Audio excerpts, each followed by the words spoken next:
Tudo bom, gente? Quem fala com vocês hoje é Pablo Camargo.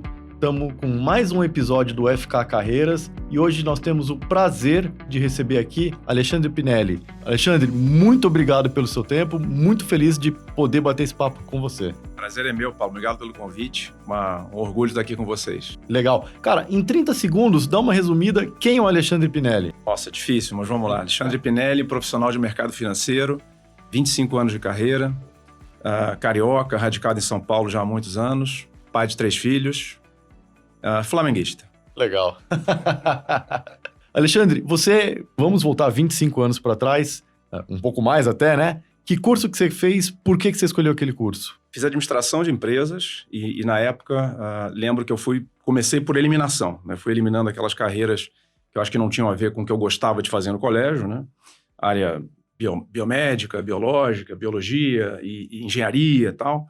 E sobraram algumas humanas e a área de economia, administração e contabilidade. Então, eu achei que o curso de administração naquele momento, para mim, seria o mais adequado, que me daria, vamos dizer, uma formação mais generalista. Legal. E isso no Rio de Janeiro ou já aqui em São Paulo? Rio de Janeiro, no UFRJ. Tá. E você já pensava em mercado financeiro? Como é que foi os seus 4 anos? Ótima pergunta. Foi até uma coincidência, uma casualidade o meu parar no mercado financeiro. Eu estava procurando estágio, estava com 19 anos procurando meu primeiro estágio lá no Rio de Janeiro, passei no mural ali da faculdade e encontrei um cartazinho lá dizendo, na época, Banco Capitaltech, etc., procura um estagiário, fui lá, me inscrevi, passei e comecei a trabalhar na mesa de Open Market, né, como a gente chamava lá, Open Market, como a gente chamava lá atrás. Então, fiz meu estágio, meio que por casualidade, acabei parando no mercado financeiro. Pô, legal, muito bom, muito bom. Então, você estagiou os 4 anos da faculdade, como é que foi isso? Então, fiz 6 meses de estágio, e aí é um fato interessante da minha carreira, que era, meu pai tinha empresa familiar, né, a gente tinha uma empresa na família. Então, naquela época, com 19, 20 anos, a ideia era, poxa, você vai seguir carreira solo, né, ou vai trabalhar na empresa da família. Então, tinha aquela pressão familiar. Quando eu concluí o meu estágio, eu falei, bom, agora eu vou trabalhar um pouquinho com meu pai. Então, depois do estágio, eu fui para a empresa familiar, trabalhei 2 anos com ele, até mais ou menos o final da faculdade. E o legal que essa experiência do estágio te deu te dá uma visão corporativa diferente quando você volta para casa, assim, quando você olha, assim, imagino que você aplicou muita coisa. Totalmente. Inclusive, esses 6 meses foram excelentes, né? Voltei para a empresa familiar e fiquei com a pulga na orelha. Falei, cara, eu gostei daquele troço lá. Vou voltar para aquilo. Então, conversei na família, depois de 2 anos lá com meu pai, e decidi, né, voltar para o mercado financeiro. Eu gostei muito. E aí sim, intencionalmente, eu comecei a procurar programas de trainee. Então, me inscrevi em vários programas de trainee na época de bancos, né? Bank Boston, Citibank e Banco Bozano Simonsen. Acabei entrando no Bozano Simonsen, de 96 para 97. Legal. Nessa época de faculdade, eu imagino que tenha tido algum, não problema, mas enfim, sair da empresa, recusar inicialmente a empresa familiar, enfim. Qual foi o maior desafio que você enfrentou nos tempos de faculdade? Foi relativamente fácil conciliar os estudos com o trabalho, porque eu estudava à noite, então eu conseguia trabalhar de manhã tranquilamente. Eu acho que o grande desafio, talvez, pessoal, nesse momento, foi realmente convencer a família, né? E me convencer primeiro, talvez, certo, de que o meu caminho não era na empresa familiar e era fora da empresa familiar. Isso é muito comum, então vivi isso na pele. Hoje eu trabalho com famílias e posso até falar por experiência própria dessa situação. Então, acho que esse foi o grande desafio, talvez. E depois, obviamente, na conclusão do curso, escolheu o melhor programa para mim e tal. E acabei entrando no Bozano Simonsen, que foi uma casa, enfim, que começou a me dar uma formação muito bacana. Entrei pela área de research, e isso me ajuda até hoje na questão profissional também, porque me deu uma base muito sólida para entender o que é uma empresa, o que é um negócio, né? Porque, no final, hoje, a minha clientela, basicamente, ela é composta por empresários, por donos de empresas. Esse programa de trainee que você fez no Bozano, você falou de research, foi só uma área ou você rodou em outras áreas? Foi um programa muito bacana, foi 1 ano de programa e existia uma rotação a cada 3 meses. Então, eu passei eu, particularmente, fiquei 6 meses numa única área, acabei passando por 3 áreas durante esse primeiro ano. E o research, foi uma escolha sua? Foi a área que você quis ficar? Nesse programa, a gente já era alocado na área, a gente não tinha como escolher. Então, foi uma feliz coincidência, adorei essa oportunidade de trabalhar no research. Se eu tivesse que escolher, eu pudesse escolher hoje com o que eu sei, eu teria escolhido o research também. E aí você ficou quanto tempo lá no Bozano? primeiro ano, né, o ano de trainee, então o ano de 97 inteiro, e aí vieram todas as crises que, né, os jovens de hoje talvez só tenham ouvido falar pela leitura, né? Crise da Ásia, crise da Rússia, todas as crises possíveis. E dali, então, eu acabei fazendo uma mudança de carreira ainda dentro do Grupo Bozano, num negócio chamado investshop.com, que era naquele momento uma empresa que a gente fundou aqui, para imitar o que a Charles Schwab e a E-Trade faziam nos Estados Unidos, né? E que depois o investshop.com nada menos foi a gênese da XP, né? O Benchimol era colega nosso lá, o Guilherme Benchimol. A gente trabalhou junto no início da carreira. Então eu fiquei um total de 2 anos e meio, mais ou menos, no Bozano, 1 ano como trainee e depois esse ano e meio como diretor de produtos do investshop.com, uma startup dentro da companhia Bozano. Exato, que animal. Foi demais, foi muito legal. Muito bom, muito rico mesmo. E aí, o que você foi fazer depois? Bom, depois do InvestShop, ele acabou sendo vendido para o Santander, né? Então a gente quase fechou negócio com a Goldman Sachs na época. Tá. O Santander acabou fazendo um investimento na Patagon. Eu lembro disso. Eu ia falar que a Patagon tem a ver com isso. Isso, tem tudo a ver.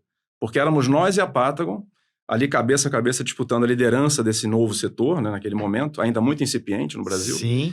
E a Patagon acabou levando o investimento do Santander.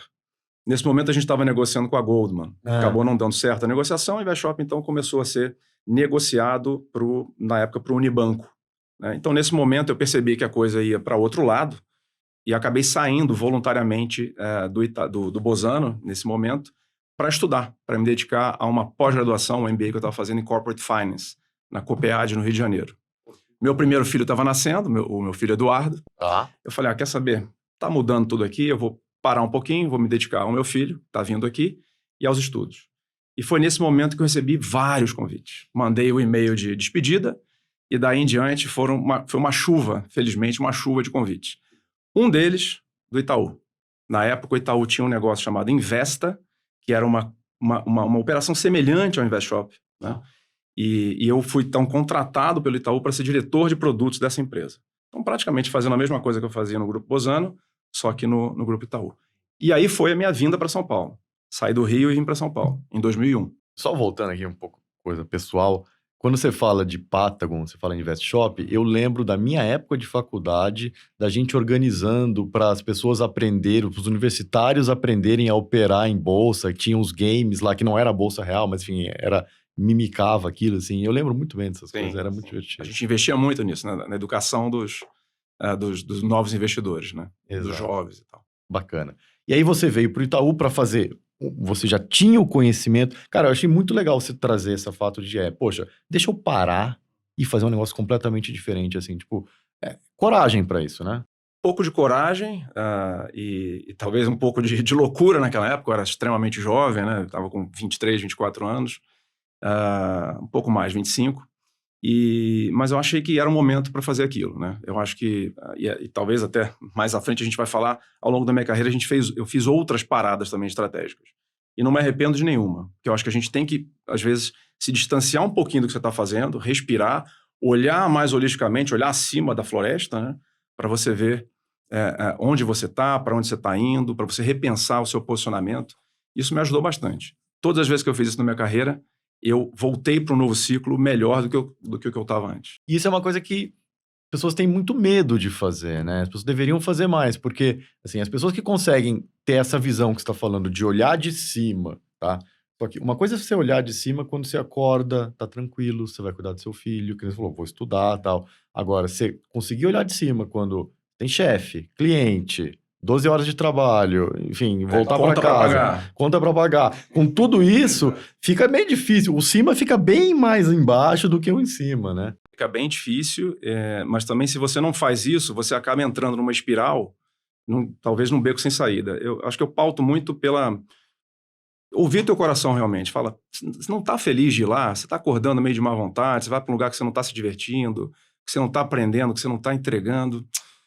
É hora de parar. É hora de parar, repensar, mudar o rumo e eu acho que isso faz muito sentido. Tem que ter coragem, como você falou, mas eu acho que no final isso se paga. Legal. Isso se paga.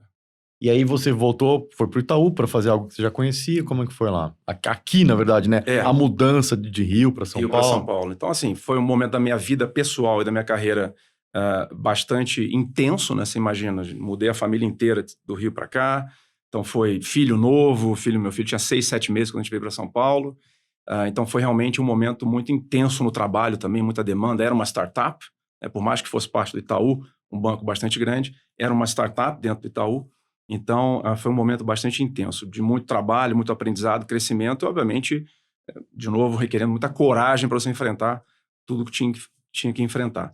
E foi um momento muito bacana, porque depois de um ano e pouquinho, esse negócio também, nós todos percebemos naquele momento que não era ainda o momento do cliente se autoatender, do cliente buscar os investimentos, né, fora do tradicional. Você lembra que ainda era um momento de altas taxas de juros, a Bolsa tinha talvez 200 mil investidores naquele momento, algo desse montante. Então, falando que 2001, 2002? 2001, 2002, Tá. Exato. Então, o investidor não estava preparado para uma proposta do Investa, nem do InvestShop, nem da Patagon, né? Então, naquele momento, a gente pegou o Investa e nós fizemos a fusão dessa companhia, né, desse business, no Private do Itaú. Então, na virada de 2002 para 2003, também meio que casualmente, sem mirar nisso, eu entrei no Itaú Private Bank, para aí sim fazer dali em diante, então quase 20 anos já, uma trajetória em Wealth Management em Private Banking. Você fala isso, eu também lembro, né? Tinha aquele Max Blue, Isso. um monte de gente estava tentando nesse Muita mesmo gente. caminho, e isso leva a uma conclusão meio óbvia que o timing é tudo, né? Assim, tipo, se você faz o produto certo, mas na hora não é certa, não vai funcionar. Exatamente. Né? Foi exatamente o caso de todas essas operações. Todas faziam muito sentido para o investidor, todas eram muito bem boladas, estruturadas, etc. Gente muito competente em todas elas, mas não era o momento do mercado. O mercado não estava maduro para comprar aquele tipo de proposta. Exatamente. Começamos a vida do Alexandre no mundo de wealth, começamos de private, que você está até agora. Como é que foi isso aí? Bom, e aí eu comecei, então, nesse momento, ter uma posição um pouco mais de liderança de time. Né? Bom. Eu já tinha tido essa oportunidade tanto no Investa quanto no InvestShop, né, de liderar times, gestores de produtos, etc. Mas essa mudança foi uma mudança um pouco mais para a linha comercial. Né? Então, eu parei de trabalhar, vamos dizer, no middle office, né, tocando times que cuidavam da prateleira de produtos, para tocar realmente bankers que falavam com o cliente, que estávamos na linha de frente. Então, foi uma situação onde eu assumi essa posição de líder, de superintendente comercial, né, do Itaú Private Bank, para um determinado segmento. E, aliás, foi um momento bem interessante da minha carreira também, porque aí eu fui promovido. Né? Fui promovido nesse momento, em 2004. Né? Naquele momento, a minha dúvida era, vou fazer um MBA fora ou não? O Itaú tinha um programa muito bacana, chamado Programa A. Até os 32 anos de idade, você podia se qualificar para fazer um MBA nos Estados Unidos ou na Europa, e o banco pagava. E eu então, com 29 anos, ainda tinha qualificação para esse programa, fui promovido a superintendente. Eu falei, poxa, não faz mais sentido eu ir fazer um MBA, porque aí o meu custo de oportunidade aumentou. Já tinha, né, dado um passo importante na carreira, já tocava times, né, já estava numa posição de liderança bem interessante. Então, aí eu abdiquei do plano de fazer um MBA nesse momento, e acho que tomei a decisão certa também, porque realmente o custo de oportunidade seria muito alto para mim naquele momento. Exato. E essa mudança, né? Lidera uma equipe de middle office, lidera uma equipe de front office. Eu queria fazer 2 perguntas em uma, na verdade. Assim, o quanto que foi diferente essa liderança, se essa liderança teve que modificar ou não, e o que você falaria para os jovens de hoje, assim, o que você busca numa pessoa que vai trabalhar com o Alexandre? Bom, acho que a primeira grande mudança foi que numa função, né, middle office, produtos, etc., a gente trabalhava muito para dentro. Então, os nossos clientes eram clientes internos, né, os stakeholders internos. E quando você começa a tocar um time comercial, no final, na ponta final, está um cliente externo, né, está o teu cliente final. Então, essa foi a grande mudança, né, uma mudança de atuação, né, na companhia. Em vez de olhar para dentro, você começa a olhar muito mais para fora, né? Então, também, os skills são diferentes. Você, quando trabalha com pessoas comerciais, né, você tem que ter muito mais eloquência, conversar muito mais, você tem que ser muito mais persuasivo, né, muito mais empático, né, para você estabelecer rapport, estabelecer relacionamento com os clientes e com os próprios bankers. Né. Então, acho que essa foi uma grande mudança na minha posição enquanto profissional, é desenvolver mais essas habilidades de comunicação, relacionamento interpessoal, né, a conversação, enfim, né? Então, essa foi grande mudança. E a outra pergunta é? A outra pergunta é, o que você procura, o que você sugere, tá? Para crescimento de carreira dos seus liderados? Assim, o que uma pessoa precisa para trabalhar para o Alexandre? E o Alexandre está feliz com o trabalho dessa pessoa. Eu acho que uma ótima pergunta. Acho que ao longo da minha vida profissional, nesses 25 anos aí em mercado, eu fui percebendo algumas características minhas, né, que obviamente acabaram dando certo no dia a dia. Coisas que eu acabei aplicando, né, situações que eu vivi e que eu percebi que acabaram alavancando a minha carreira, que eu acho que eu busco também nas pessoas que trabalham comigo, né? Então, uma delas, eu acho que é bem interessante comentar, não fuja de problemas, né? Então, ao longo da minha trajetória profissional, Brasil, exterior, eu morei 8 anos fora do Brasil, né, em distintas organizações e continentes, sempre tem algum incêndio para apagar, né? E quando a gente nota que tem um incêndio para apagar, tem um problema, a reação primeira das pessoas é fugir do problema. Eu sempre fiz ao contrário, eu corri para o problema. Eu levantei a mão e dizia, olha, deixa que eu ajudo a tocar essa situação. Então, eu gostei muito, em várias situações da minha carreira, em atuar com crisis management, né, que é o que a gente chama. Então, eu gosto muito da característica da pessoa que não foge do problema, que corre para ajudar, que levanta a mão para ajudar. Então, essa é uma. Outra característica que eu fui adotando ao longo da minha carreira é pedir a bola, né? Você está no campo de jogo, você pode se esconder da bola. Mas eu sempre falei, não, peraí, me dá isso aqui. Tem um projeto novo, eu quero fazer. Sair do lugar comum, sair da zona de conforto. Fundamental. Vou dar um exemplo. Quando o Itaú começou a expansão internacional, começou a comprar unidades do Bank Boston, fora do Brasil. Eu estava afastado do banco para um tratamento médico por um tempo. Um dia eu abri o jornal e vi que estava anunciada a compra do Bank Boston no Chile. Pelo Itaú no Chile e no Uruguai. Liguei para o meu chefe, falei, chefe, eu quero trabalhar nisso aí. Quero trabalhar aí fora, quero desenvolver uma carreira internacional, me coloca nesse time aí. E foi o que aconteceu. Quando eu voltei ao trabalho, algumas semanas depois, eu comecei a trabalhar nos projetos de integração desse negócio. Então, acho que outra característica que eu diria, que eu procuro nas pessoas e que me ajudou muito, é levantar a mão, é se oferecer para o jogo, é pedir a bola, é pedir a responsabilidade, né? E sair da zona de conforto. Porque é muito fácil você ficar na zona de conforto, um pouco que a gente estava falando antes, né? Estou aqui trabalhando, tenho conta para pagar, poxa, eu vou sair. Não, você tem que sair, você tem que olhar de fora, você tem que pensar diferente, né? Então, acho que essa é outra característica também. Bacana, legal. Eu vi no seu currículo, você é professor também. Quando é que isso entrou na sua vida? Isso entrou na minha vida já agora, de uns 3 anos para cá. Tá. Né? Isso tem muito a ver com o conceito de longevidade da carreira, né? Quando eu olho para uma carreira, né, enfim, até por conta da nossa longevidade como ser humano, né, a gente vai acabar vivendo muito mais do que nossos pais viveram, do que nossos avós viveram, enfim, e a nossa carreira também vai ser mais longeva. Que ela vai ser mais longeva, ela vai ser também composta por mais ciclos também. Então tem essa questão que a gente comentou de interromper um ciclo, pensar e recomeçar outro, né?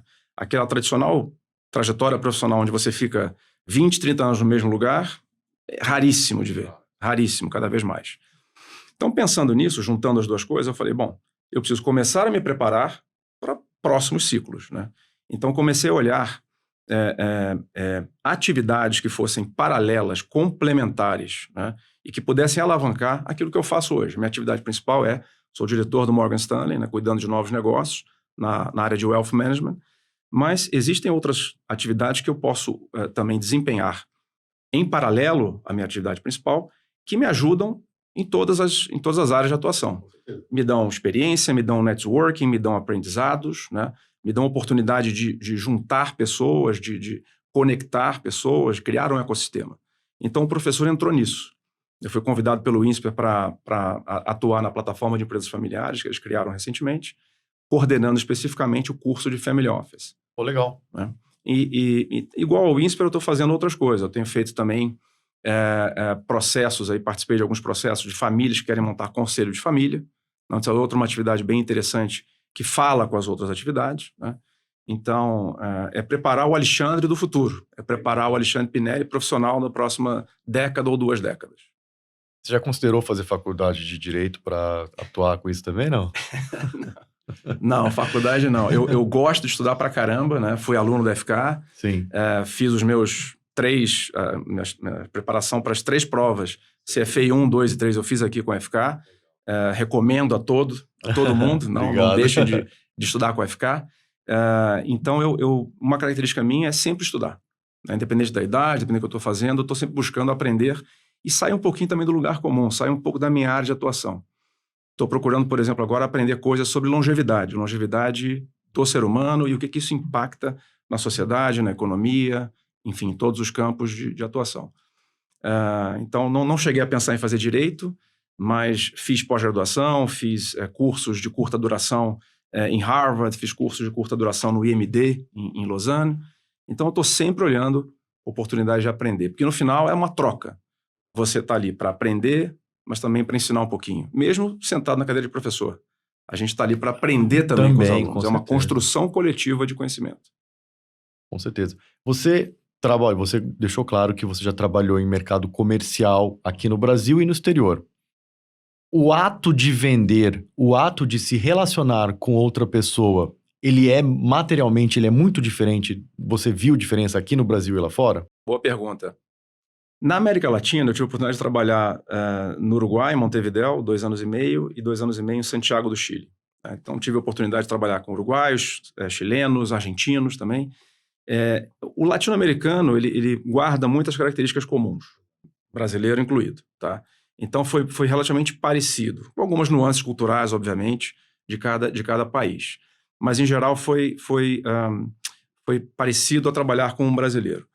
A diferença grande, por exemplo, quando eu fui para o Chile, em 2007, representando o Itaú, e sendo head do private bank local do Itaú no Chile, eu fui o primeiro brasileiro expatriado naquele momento, pela casa para o Chile. Então, eu fui uma cobaia, né? E, de novo, lembrando a característica que eu falei antes, o que eu busco no profissional, o que funcionou para mim, é essa questão de levantar a mão, de pedir a bola, né? E sair da zona de conforto. Foi o que eu fiz quando eu fui para o Chile. Então, ali foi muito interessante porque eu tive que representar uma casa nova para um cliente chileno, né? Falar do banco, então representar a instituição e representar um povo, né? O povo brasileiro, que tem uma relação com o povo chileno, então, numa situação comercial, numa situação de negócios. Então, obviamente, isso me deu muitos aprendizados e aquilo que eu chamo de repertório, né? Então, o que eu sempre procurei fazer na minha carreira é criar repertório, né? Eu acho que isso me criou um diferencial competitivo, né? Porque o Alexandre Pinelli, hoje profissional da indústria financeira, ele tem essa multiplicidade de experiências em países diferentes, negócios diferentes, agendas diferentes, ora um turnaround, ora uma criação de um negócio, uma startup, né?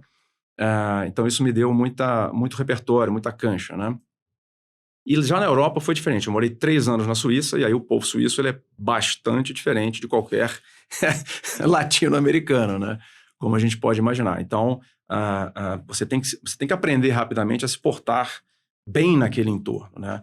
Então, pontualidade, por exemplo, que não é forte do latino-americano, lá na Suíça é uma coisa sagrada, por exemplo. Então, você aprende os rituais para poder conviver bem naquele entorno, né?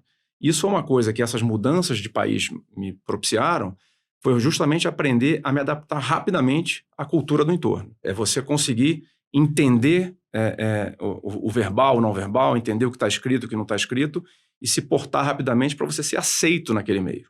Isso é fundamental para um profissional. É a aceitação.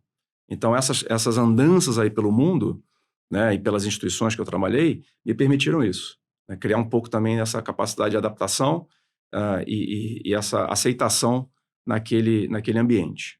Bacana. Voltando um pouco lá para trás, você trabalhou numa startup bancada por um negócio que já existe. Algumas vezes até, né? Não foi só uma vez. Pelo que eu entendi da sua história, e é o que eu vejo acontecer mais, quando você trabalha numa startup que é por si só o negócio, esse negócio, ele tem mais um tempo de maturidade do tipo, putz, se não der tão certo no início, vamos segurar um pouco mais, porque é o que a gente tem. E quando você tá bancado por um outro negócio, ele fala, pô, o cara tem o diretor aqui, que o cara precisa rentabilidade, enfim. Então, a coisa não tem... O tempo de paciência, nesse caso, é muito diferente. Você concorda com isso? O que você viveu isso? Concordo. E adicionaria que quando você está no mundo de startup bancado por uma grande instituição, né, que, sei lá, hoje tem muito corporate venture capital, né, é muito comum hoje em dia, mas há 10, 20 anos atrás não era tão comum, você tem ali talvez um capital um pouco mais paciente, porque você tem um negócio principal que gera dividendo, que gera resultado, que acaba alimentando esse negócio novo que está nascendo. O negócio novo, às vezes, tem como orientação ser incorporado ao negócio existente ou entrar numa via paralela. Mas eu entendo que o capital, quando ele é bancado por uma corporação grande, que tem o cash cow, né, em um negócio tradicional, eu sinto ele um pouco mais paciente, né, um pouco mais paciente. Porque a ótica é, sim, uma ótica financeira, porém é uma ótica mais estratégica também, uma ótica de acionista, uma ótica de longo prazo. Já quando você tem que fazer a startup e você tem investidores, notadamente financeiros no início, é um capital um pouco mais impaciente. Ele quer ver o retorno rápido, né? Ele quer ver aquele retorno rápido ou, joga para perda, né? Então, eu achei mais confortável, né, pela minha experiência pessoal, pelo menos, trabalhar num ambiente onde a startup estava dentro de uma corporação. Eu achei mais confortável. Bom, legal. A gente falou pouco, na verdade, acho que desses 20 anos, né, do Itaú. Uhum. Tipo assim, esses 20 anos você ficou Itaú, depois... Fiquei 12 anos no Itaú, depois fui para o Citi, depois para o UBS e agora no Morgan Stanley. E você acha relevante essas mudanças? Você acha que tem alguma história legal pra gente falar, tipo, por que você mudou, assim? Você acha que... Mas dentro do Itaú teve uma questão muito importante, muito legal, que foi a internacionalização do Itaú. Isso. Então eu levantei a mão e falei, cara, eu quero entrar nesse troço. Isso. Né? Foi muito legal. E eu acho que sempre vivi em ciclos dentro dos bancos, né? Mesmo no Itaú, foram 5 ou 6 ciclos ao longo de 12 anos. Então, isso acho que tem a ver um pouco com a minha característica pessoal como profissional, né? Eu sou um profissional generalista, né, que acaba construindo esse repertório, né, para poder dialogar com diferentes públicos. É como eu pensei em montar a minha carreira, como eu pensei em me posicionar nesse mercado. Porque no final é um mercado hiper, super competitivo, embora tenha muita oportunidade, vaga sendo aberta hoje em dia, mas você precisa ter um label pessoal, você precisa ter uma marca pessoal. E a minha eu quis criar dessa maneira. Falei, cara, você é um profissional generalista de wealth management, com um repertório grande, tendo trabalhado no Brasil, em países da América Latina, com booking center suíço, americano, brasileiro, on-offshore. Então, é um cara que tem uma capacidade de dialogar com diferentes públicos, inclusive internos. Por exemplo, eu tirei hoje eu sou um CFA Charter Holder, com muito orgulho, mas eu não sou, a gente fala muito da carreira Y, né? Que é ou você vira especialista ou generalista. Então, por mais que eu tenha certificações que me qualificariam como talvez um especialista, exemplo, um asset manager ou um cara de research, eu optei por usar essa bagagem técnica, teórica, etc., para me habilitar a dialogar com os públicos dentro de uma instituição. Então, hoje eu consigo conversar muito bem com um cara de research, com um cara de assets, cara de mesa. Eu consigo conversar com um cara de marketing, com compliance, com legal, né? Eu entendo das dinâmicas da agenda e falo a língua deles. Então, acho que isso é uma dica que eu daria para as pessoas. Obviamente, no mercado, você vai ter gente que vai querer seguir a linha mais especialista, bacana, né? Mas quem quiser ter uma linha mais generalista, eu acho que precisa sempre se municiar de diversas experiências. Não pode ficar fazendo 10, 15 anos a mesma coisa. Que aí você não vai conseguir ser um generalista como corresponde. Exato. Né? Então, essa multiplicidade de experiências, de agendas, países, etc., me propiciou ter essa capacidade de diálogo interno.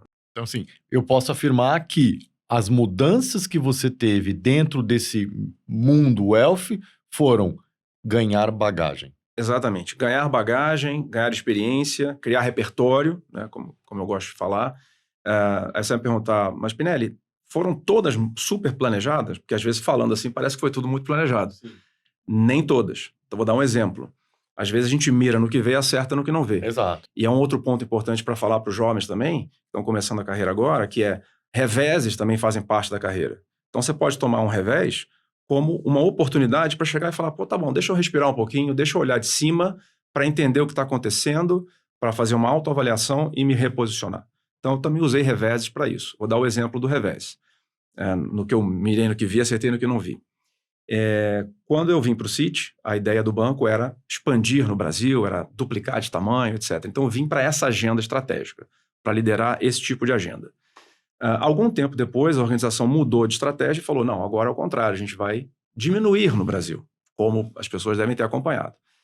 Vamos diminuir. Ok. Pinelli ficou grande para aquela posição, né, para aquela agenda, e a agenda também ficou pequena para o Pinelli. Então, o que eu fiz? Falei, bom, vou negociar minha saída, negociei minha saída. Que ano que é isso que a gente está falando? Isso foi 2013 para 14. Consigo entender diminuir no Brasil. Exato. Um contexto macroeconômico político.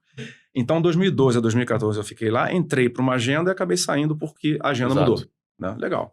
O que eu fiz com isso? Falei, bom, vou dar outra parada estratégica. Fui fazer meu curso em Harvard, fui fazer um curso chamado GMP, General Management Program, tá? E comecei a reconectar com pessoas, até pessoas fora do meu dia a dia. Por exemplo, a indústria de private equity. Legal. Que estava naquele momento bombando. Ok. Quando eu voltei então de Harvard, depois do curso terminado, fui para um evento do Alumni, né? Encontrei um ex-diretor do Itaú, que me convidou para ser CFO de uma startup que ele estava montando.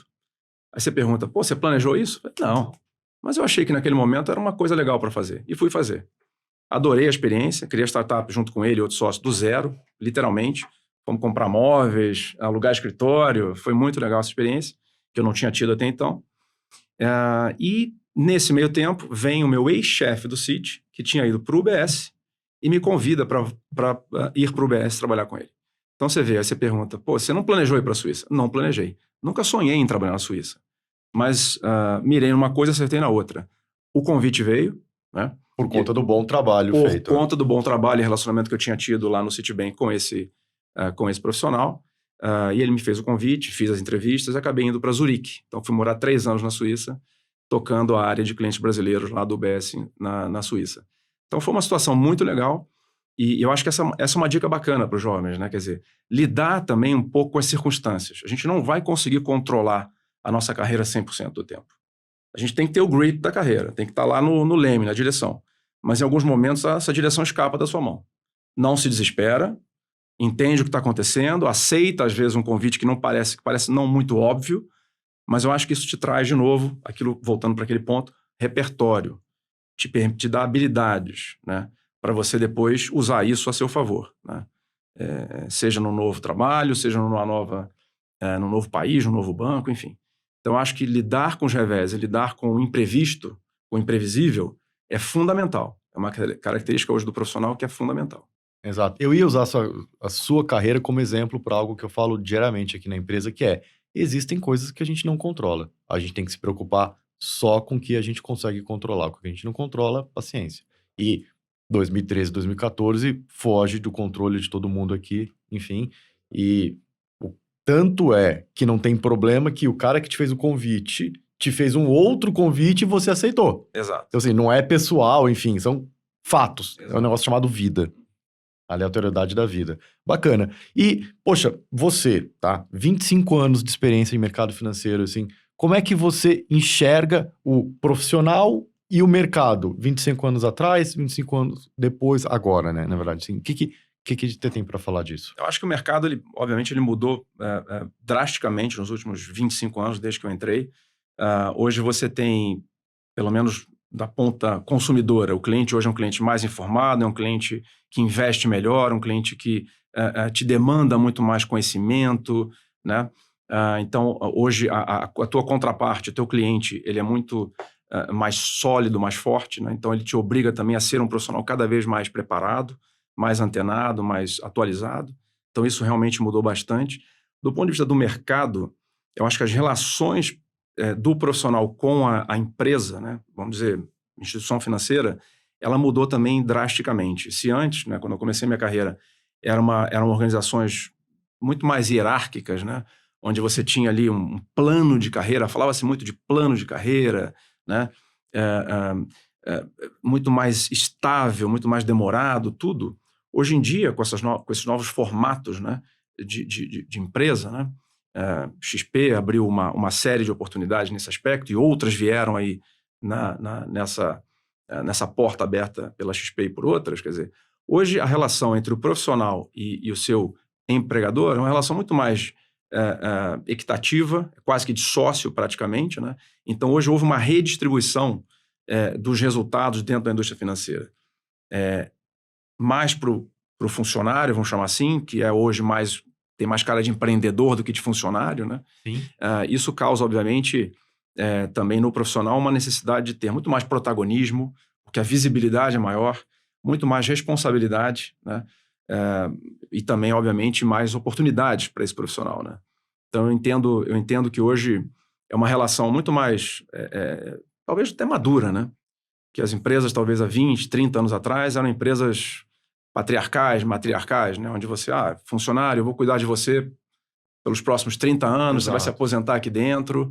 E hoje não é mais assim, hoje é muito diferente. Hoje, o jovem mesmo que sai da faculdade, ele quer outro tipo de relação. Ele quer uma relação onde ele também precisa ser convencido de que trabalhar para aquele negócio faz sentido. Então, entram muitos elementos. Entra o propósito, entra a marca, entra o ESG. O que é que essa empresa faz para o mercado? Ele é uma boa cidadã corporativa, ele atua bem com a sociedade, né, com os stakeholders no entorno daquela empresa, enfim. Então, hoje também, as empresas têm que convencer os funcionários de que eles devem trabalhar lá. Antigamente era um pouco contrário, né? Exato. Só a gente, como profissional, que tinha que convencer a empresa, eu sou um bom profissional para você. Agora a relação, como eu falei, está mais equitativa. Eu noto isso, muito mais equitativa. Você nota isso mesmo num grande conglomerado, num banco suíço, por exemplo, e você nota isso com um cidadão suíço lá também, enfim, dando um exemplo, enfim, bem específico. Eu vejo isso em todas as grandes corporações, multinacionais, suíças, americanas, enfim, independente de onde venha a corporação, eu entendo que todas estão no mesmo barco. Hoje você tem o famoso mundo plano, né? Então hoje as políticas, práticas, processos, eles estão muito disseminados no mundo inteiro, né? Então eu sinto isso também nas grandes corporações globais, que elas precisam também se demonstrar aos candidatos, potenciais funcionários, colaboradores, etc., como um bom lugar para se trabalhar. Tem uma preocupação muito grande das empresas nos últimos anos de se demonstrar um bom lugar para trabalhar. Então, sim, eu noto que mesmo as grandes corporações estão nesse barco, porque no final, as opções para uma pessoa que sai hoje de uma boa faculdade, né, são muitas. Ela pode, inclusive, nunca sentar numa grande empresa, ela pode partir direto para uma startup. Ela pode sentar numa startup, ela pode criar sua própria startup. Hoje em dia, os jovens procuram também muito fundar seus próprios negócios, na faculdade mesmo. O próprio INSPER, né, onde eu estou atuando lá, tem um centro de empreendedorismo, tem centro de inovação, tem uma série de iniciativas para ajudar os alunos a criarem suas próprias corporações, suas próprias startups. Então, não está fácil para as companhias globais, não. Tem que se mostrar realmente um bom lugar para se trabalhar. No meu tempo, né, quando eu saí da faculdade, eu comentei no início que eu estava procurando os processos de trainee, era muito claro, tinha lá 20 bancos, mais ou menos, para onde você mandava o currículo, mais algumas corporações grandes, multinacionais, fora do setor financeiro, e você tinha as 3, 4 grandes companhias de auditoria naquela época, né? E as consultorias também, McKinsey, BCG, etc. Conheço essa história. Então, era muito isso o nosso mercado naquele momento. Eu não pensava em criar meu negócio. Meus colegas não pensavam em criar o seu negócio. Hoje em dia, praticamente todo mundo pensa em fazer isso. Você falou muito bem da evolução do lado corporativo, né? 25 anos atrás e agora, e que realmente é equitativo. E do lado do profissional, assim, o que uma pessoa precisava ter para se diferenciar há 25 anos atrás e o que ela precisa hoje? Eu acho que nesse aspecto interessante, eu particularmente, na minha visão, não mudou tanto o que a pessoa precisa ter. Né? As características que eu comentei aqui há pouco, né, elas ainda são válidas, hoje ainda. Então, a pessoa tem que ter fome de aprender. Então, hoje mais do que nunca, porque se há 25 anos o conhecimento ficava obsoleto, hoje ele fica obsoleto a cada 2, 3, 4 anos. Né? Então, fome de aprender, curiosidade tem que ser permanente. Então, assim como era na minha época, né, de sair da faculdade, continua sendo hoje. Essa flexibilidade para você se adaptar também aos diferentes momentos de mercado, momentos da tua empresa, do teu setor, né, diferentes agendas. De novo, se antes era importante, agora mais ainda. Então, o que eu diria é que as características são as mesmas, só que a necessidade de você corresponder a elas, né, aumentou, se intensificou. Né? Obviamente, tem um componente hoje que há 25 anos atrás não tinha tanto, que é a tecnologia. Então, lidar com tecnologia hoje, pelo menos entender, né, é fundamental também. Na minha época, quando eu comecei no mercado, a tecnologia era extremamente rudimentar, as ferramentas que a gente tinha à disposição eram muito rudimentares, E elas permaneciam assim por 2, 3, 5 anos, não mudavam muito, né? Hoje em dia, elas mudam a cada 6 meses, talvez.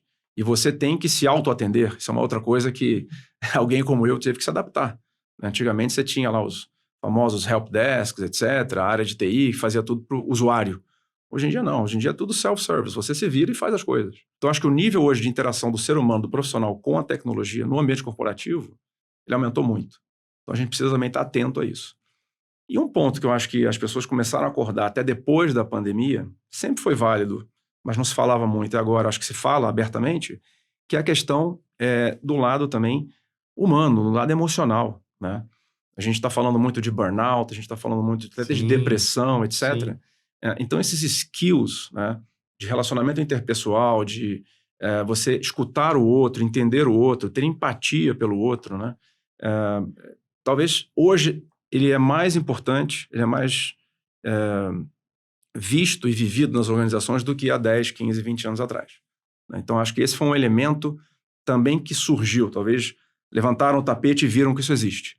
Viram que por trás do profissional tem um ser humano, com sentimentos, com emoções. Então, eu noto claramente ao longo dos últimos anos as corporações tendo muito mais preocupação também com o lado humano. Então, eu também diria para o profissional de hoje que está ingressando no mercado de trabalho, não negligenciar esse aspecto, né? Buscar também entender o lado humano das relações. Porque, no fim, it's all about numbers, results, mas quem entrega os resultados são pessoas. Você fica 12 horas do dia com essa pessoa. Fica 12 horas do dia com essa pessoa. Então, uma coisa que eu aprendi a olhar muito é isso, né? É o lado humano das relações. Cara, uma pergunta quase que filosófica, tá? Eu tenho 2 filhas pequenas, a mais velha tem 5 anos só, e eu tenho o seguinte pensamento, e você me fala o que você acha da minha frase. Que se ela for ok em matemática, para mim é ok, e eu prefiro que ela seja o mais sociável possível, porque a matemática, a gente já está no nível do computador aprender, do computador fazer. Então, eu acho que o humano vai influenciar menos e menos e menos possível ao longo do tempo. Agora, a sociabilidade, a interação, ela sempre vai ser dominada pelos humanos. Exato, exato. Esse é um grande ponto, uma grande questão. Eu tendo a concordar com você também. Acho que as máquinas, né, tem um grande debate, as máquinas vão acabar substituindo muitas tarefas hoje do ser humano, principalmente aquelas repetitivas, aquelas que precisam de cálculos, etc. Eles já fazem isso infinitas vezes melhor do que a gente. Mas, em princípio, né, dizem os experts, eles não vão substituir o lado humano. A máquina não vai conseguir replicar uma emoção humana, né? Ter um olhar diferente, uma escuta para o ser humano, né? Pelo menos dizem. Então, eu concordo com você. Eu acho que essas habilidades elas são cada vez mais importantes para nos diferenciarmos entre nós, né? Entre os profissionais que estamos ali disputando o mercado, e também versus máquinas, né? Acho que isso é fundamental. Tem até essa questão, essa discussão grande, né, por exemplo, do gestão ativa, gestão passiva, né, robo-advisors, né? Na minha indústria, a gente fala muito disso, né? Eu não acho que os robo-advisors, gestão passiva, vão substituir os seres humanos nessa tarefa. Eu sinto que as pessoas precisam muito ainda conversar com outras pessoas, né?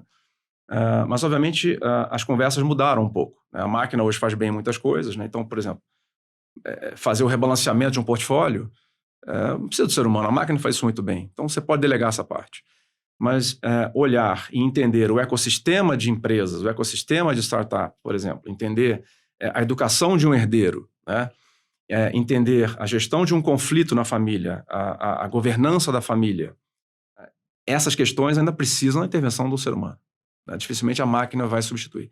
Então, eu diria que é muito verdadeiro o que você fala, porque isso vai nos habilitar, nós profissionais, né, nos reposicionarmos nessa cadeia de valor do mercado financeiro. Então, eu tenho feito muito isso na minha carreira também, trazendo um pouco para a minha experiência.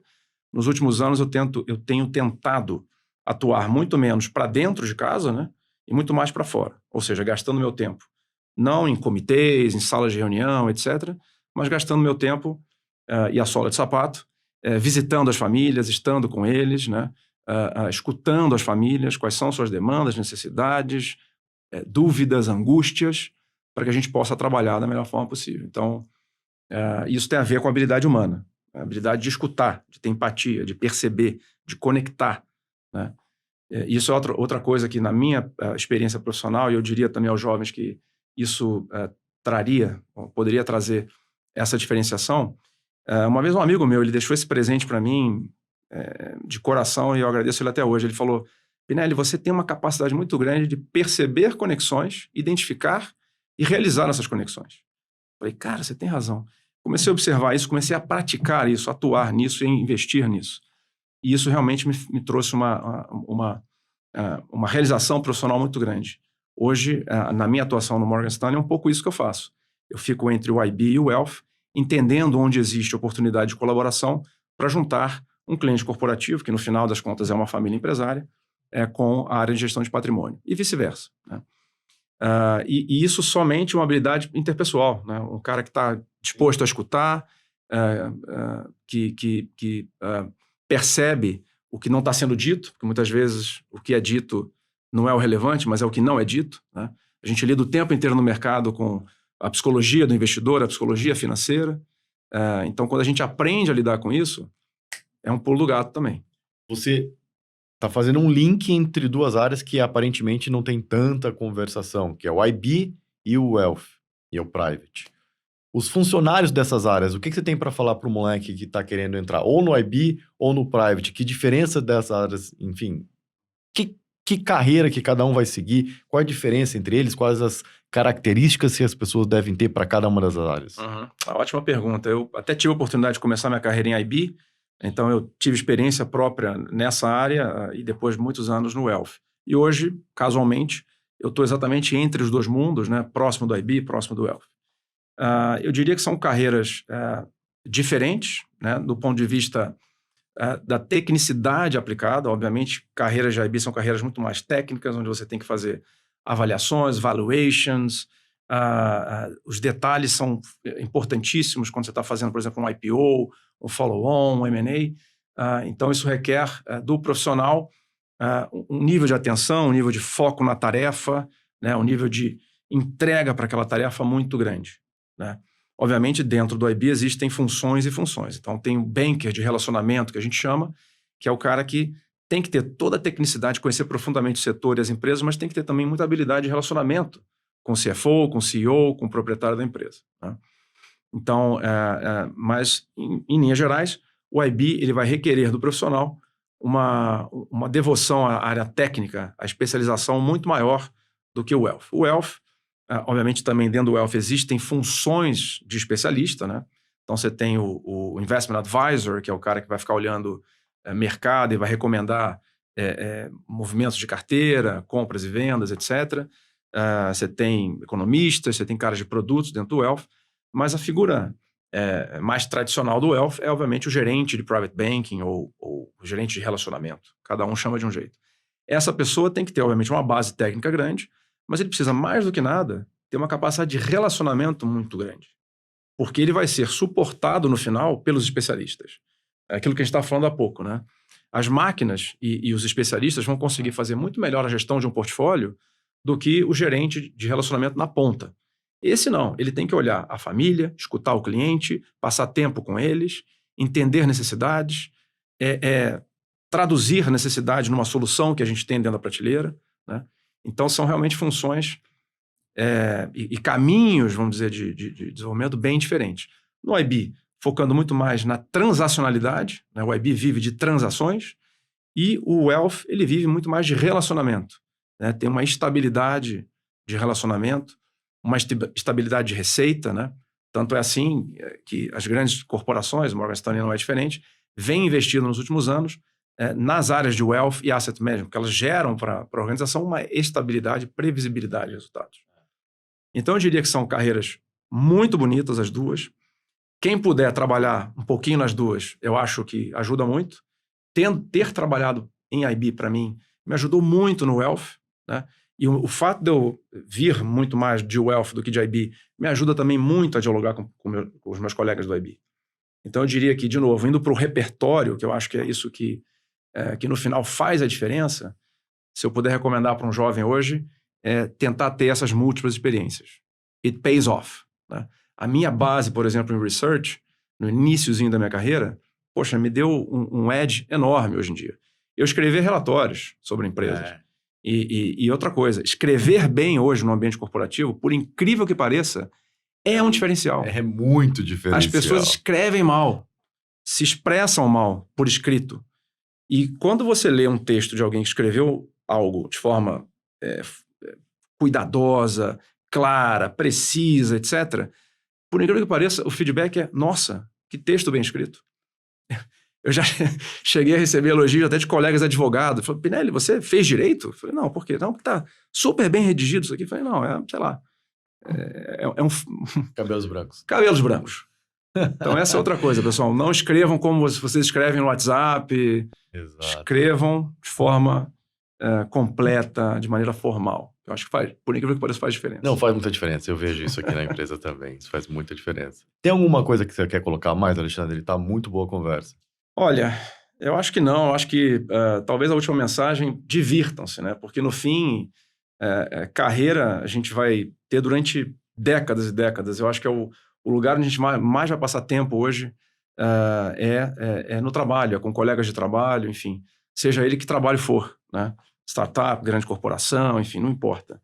Mas tem que ser divertido, tem que ser prazeroso, né? Tem que trazer rewards, não só financeiros, mas rewards também para o crescimento pessoal, para o crescimento profissional, para o seu propósito de vida, né? Para a sua família. Então, eu acho que essa é uma grande recomendação. Todas as vezes que eu percebi que eu não estava me divertindo, entre aspas, mais no trabalho, eu dei essas paradas e elas me ajudaram bastante. Então é isso. E equilíbrio. Eu acho que é outro ponto importante e obviamente, cabelo branco faz diferença. Os jovens vão aprender isso no tempo, mas é muito importante também aprender a dizer não, né? Porque é muito comum você ser afogado, né, com as demandas de todos os lados, projetos, tarefas, atividades. Então é muito tentador no início da nossa carreira a gente aceitar tudo, falar não, sim para tudo. E eu fui aprendendo que dizer não também é fundamental, porque o dizer não te permite focar naquilo que é relevante, naquilo que é importante. E aí você vai ter equilíbrio com isso. Você vai conseguir fazer aquilo que move the needle, né, que faz a diferença, e você vai conseguir ter equilíbrio na vida. Então esse é outro ponto importante que eu recomendo aos jovens. Quanto antes aprenderem isso, melhor, né? Mas enfim, divirtam-se. Alexandre, mais uma vez, muito obrigado pelo seu tempo. Eu adorei a conversa, foi muito bom. Tenho certeza que quem está assistindo ou ouvindo vai gostar muito, tá? Muito obrigado. Eu que agradeço o convite. Pessoal, vocês que ficaram até agora, muito obrigado pelo tempo de vocês. Assistam esse episódio e outros episódios lá no YouTube. Se você não conseguir ver no YouTube, nas plataformas de podcast, em todas a gente tem o FK Carreiras. Muito obrigado, grande abraço.